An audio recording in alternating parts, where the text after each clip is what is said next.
নমস্কার, আমি তরুণ ঘোষ।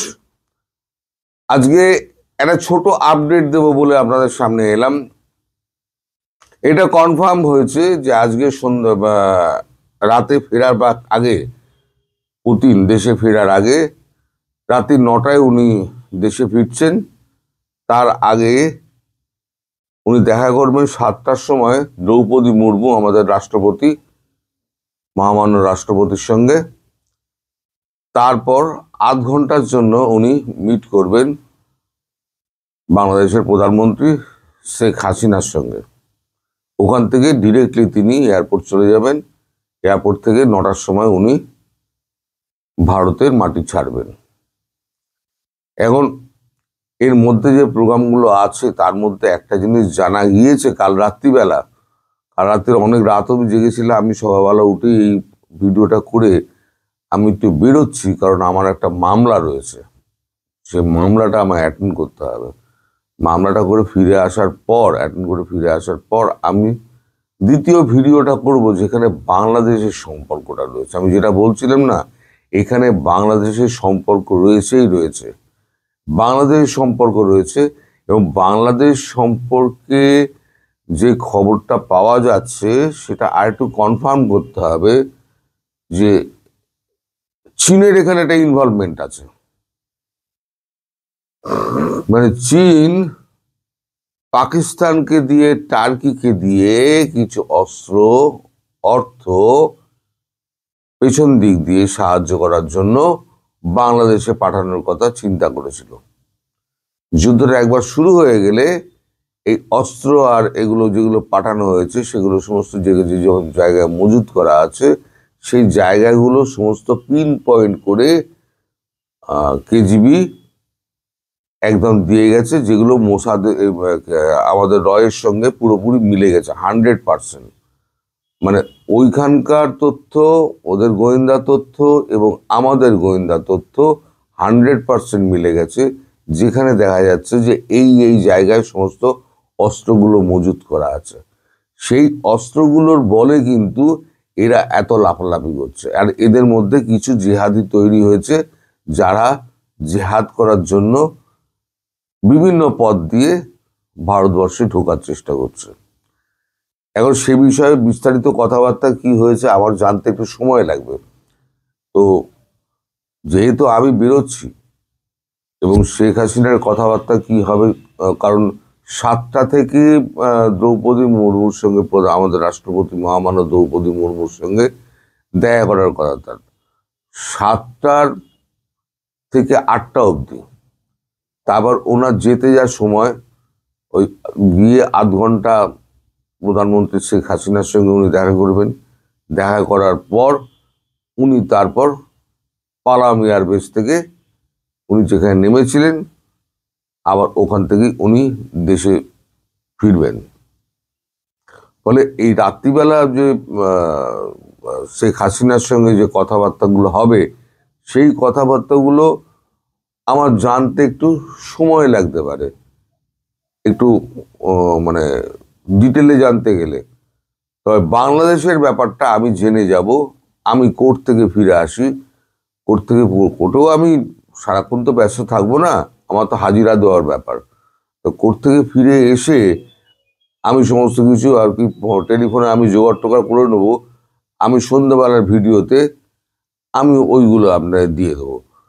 ওই সন্ধ্যাবেলার ভিডিওটা যদি একটু দেরি হয়, আপনারা অপেক্ষা করবেন, কারণ যেহেতু কোর্ট থেকে আমি আসবো, এসে আমি খবরাখবর নিয়ে ভিডিওটা করে আপলোড করে তারপরেতে ছাড়তে গেলে যে সময়গুলো লাগে, হয়তো আমি মানে ভারতীয় সময় 6:30টার জায়গায় আমি হয়তো 7টায় ছাড়তে পারি। এই সময়টুকু আপনারা একটু অপেক্ষা করবেন আমার জন্য। আর সেই সময়তে আমি জানতে পারবো, মানে বাংলাদেশের সম্পর্কে সম্পূর্ণ ব্যাপারটা জানতে পারবো, কি চক্রান্তটা হয়েছিল। চীন পেছন দিক দিয়ে কি চক্রান্তটা খেলছে, সামনে আমাদের বন্ধুত্বের হাত বাড়াচ্ছে বাজারটা পাওয়ার জন্য, কিন্তু পেছন দিক দিয়ে চীন চিরশত্রুই থাকবে। সেটা ওই জন্য বলেছিলাম, রাশিয়াও বিশ্বাস করে না, ভারতও বিশ্বাস করে না।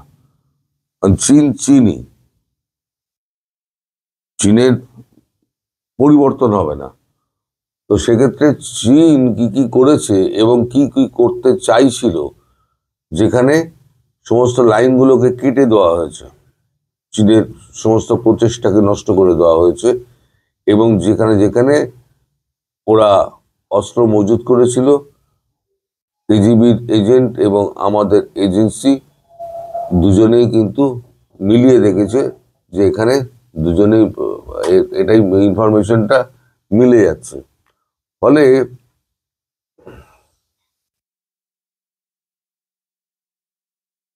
ফলে আমাদের এখানে যে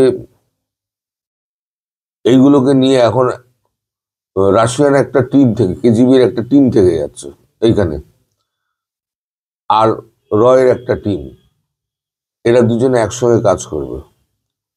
একসঙ্গে কাজ করে আগে যেটা ঠিক করা হয়েছিল, হয়তো ছোটখাটো দিয়ে হয়তো বাংলাদেশটাকে সামলে দেওয়া যাবে, এখন দেখা যাচ্ছে যে বাংলাদেশ এমন একটা পর্যায়ে পৌঁছে গেছে যেখান থেকে বাংলাদেশকে ফিরিয়ে আনা খুব মুশকিল।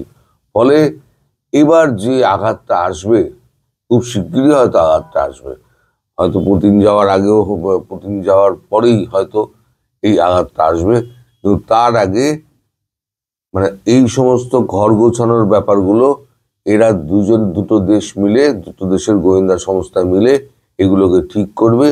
ঠিক করে তারপরেতে বাকি খবর কি হয়, এই খবরটুকু পাওয়া গেছে কাল রাত অবধি, বাকি খবরটা কি হয় বাংলাদেশ নিয়ে, সেই খবরটা আমি জানতে পারবো রাত্রিবেলাতে।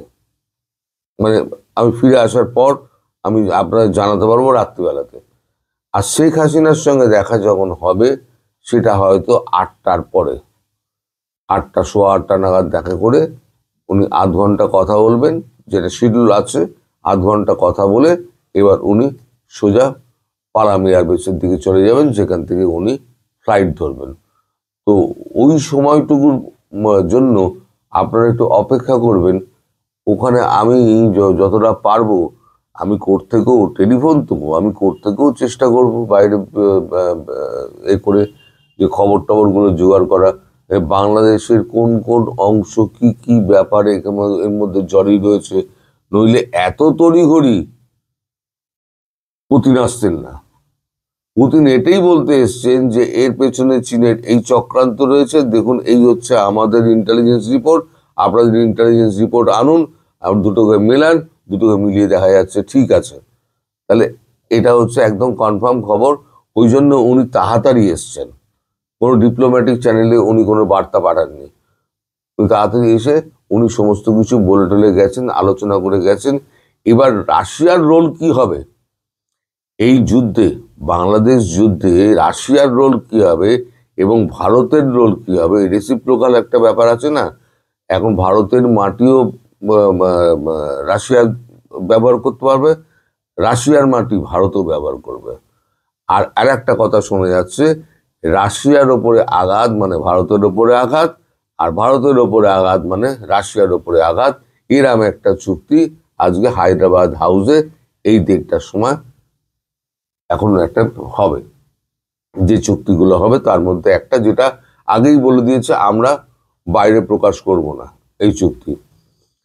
এখন তারপরে একটা বিজনেস মিটিং হবে, সেখানে নানান রকম সইসাবত হবে। ইতিমধ্যে আমাদের বাণিজ্যমন্ত্রী পীযূষ গোয়াল তাদের বাণিজ্য সমস্ত প্রতিনিধি দলের সঙ্গে মিট করেছেন, এবং পীযূষ গোয়াল তিনি একটা টুইট করে জানিয়ে দিয়েছেন যে আমাদের মধ্যে খুব ভালো সম্পর্কের মধ্যে দিয়ে, একটা আলাপ আলোচনার মধ্যে দিয়ে আমরা বাণিজ্য করে নিয়েছি, সেটা টুইটারে উনি লিখেছেন।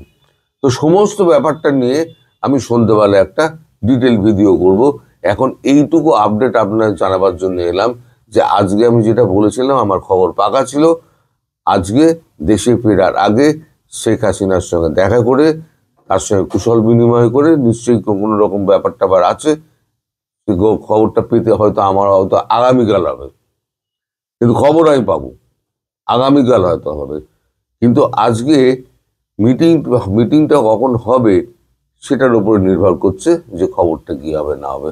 তবে বাংলাদেশ নিয়ে ইস্যু নিয়ে একটা বড় খবর কিছু আছে, আপনারা সন্ধ্যেবেলা আমার জন্য অপেক্ষা করবেন। সবাই ভালো থাকবেন, সুস্থ থাকবেন এবং সাবধানে থাকবেন। নমস্কার।